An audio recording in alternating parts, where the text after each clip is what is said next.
If I was to change the way that humans treated animals, what would I change? That is an excellent question.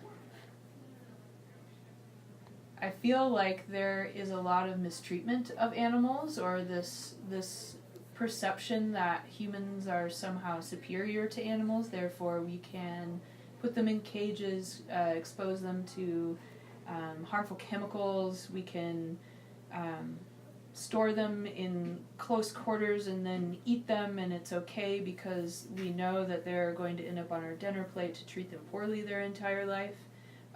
So if I could change the way we grow or like harvest or farm our cows and pigs and chickens and farm animals, that's what I would change to make their quality of life or their existence more natural, for lack of a better word.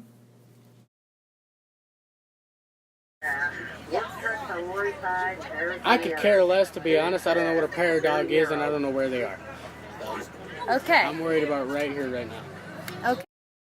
Yes. Wait. One more time. Maybe. What are your qualifications? I don't have any. I have a PhD from Yale, and I have 3 master's degrees from Yale University, and I have an undergraduate degree from Trinity College, and I did some studies at the Duke Marine Lab. And then I've worked for about 30 years on different conservation issues in lots of countries all over the world and on the Great Plains, especially in North America. So those are my qualifications. What do you do and what are your qualifications? I currently work for an organization called Defenders of Wildlife, and I've worked for nonprofit environmental wildlife focused organizations since about 1998. And Split was one of the first wildlife focused organizations that I helped start. I have a PhD in political science and mostly focus on policy analysis of different environmental laws and policies that help conserve wildlife. What kind of animals can be found on Split land? Well, there's bison, there's some donkeys, there's some longhorn, there's elk, there's mule deer. I don't think there's any white-tailed deer, but there's pronghorn.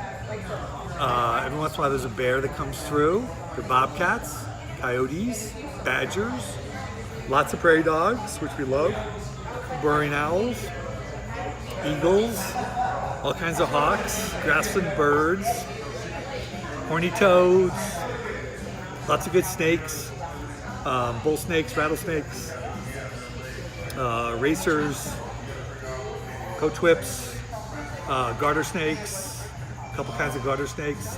There are even some of the endangered leopard frogs, northern leopard frogs on the property, which is great. And then a variety of insects, of course, that are really cool. Lots of cool grasshoppers and butterflies, bees, native bees.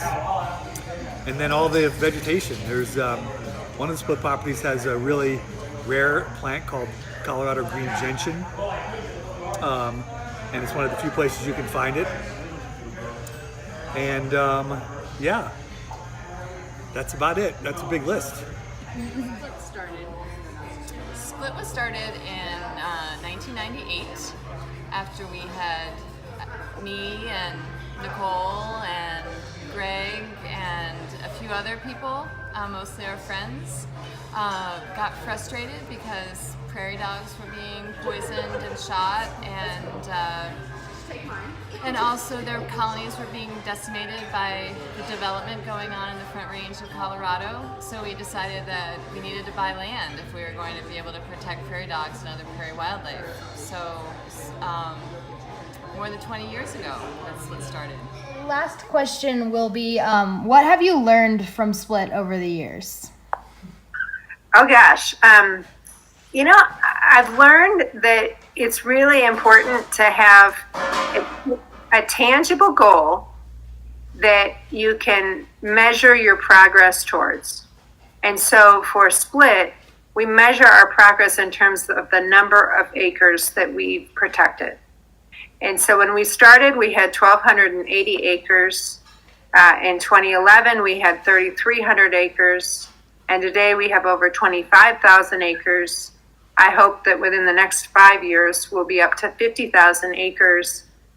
And these aren't just numbers. They're really meaningful for the plants and animals that exist on those acres.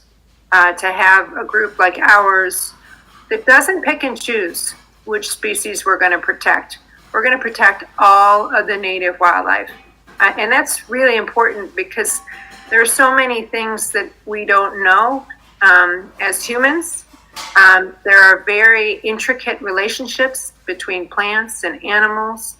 And so we want to keep the whole web of life intact. And we do that by buying land and absolutely protecting it and continually expanding, because more land means more refuge for more wildlife. So I think that that's really been the key to our success, and I think it's really attractive to our supporters. And what you're doing, Annie, is really helpful, because now we need to get the word out so more folks get to know us, because it's really hard to disagree with what we're doing. We're buying land that's available on the real estate market, and we're absolutely protecting it.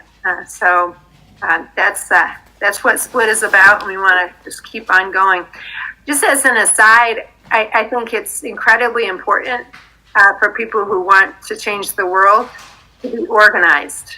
You need to know what your priorities are, and you need to know the steps to take to get to your goal. And so I think that's really part of Split's success as well, is that we're very practical on which steps we need to take in order to continually expand our network. Okay. If you could have anyone like attend a Split event, who would it be? Like a celebrity? Just literally anyone. This is just a fun question.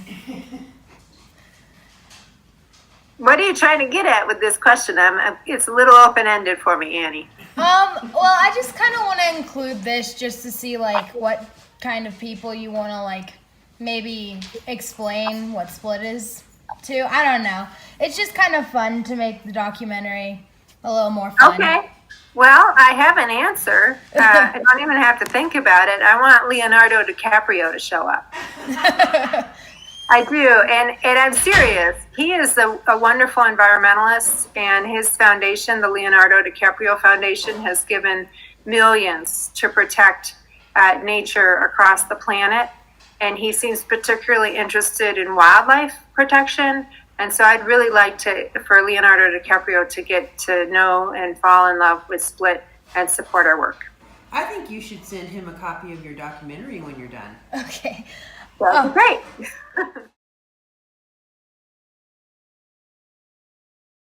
Southern Plains Land Trust, gaining ground for prairie wildlife. Southern Plains Land Trust was started in 1998. Southern Plains Land Trust has gained over 25,000 acres of land for prairie wildlife. That is bigger than the city of Boulder, and within the next 5 years, they hope to gain 50,000 acres.